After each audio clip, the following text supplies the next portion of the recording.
Novage Advanced Breakout Defense Emulsion.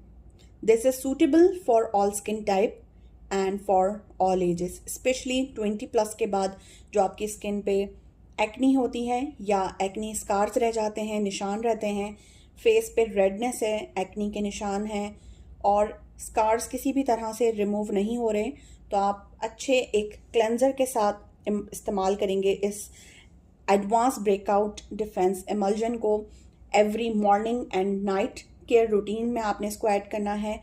After cleansing, before day cream और night cream आपने इसको apply करना है। बहुत ही मिनिमल सी अमाउंट इसकी इस्तेमाल होगी। हाफ अ पंप आपने इसका लेना है और अपने ओवरऑल फेस पे अप्लाई करना है। नॉन ग्रीसी है और इजीली आपकी स्किन में एब्जॉर्ब हो जाता है।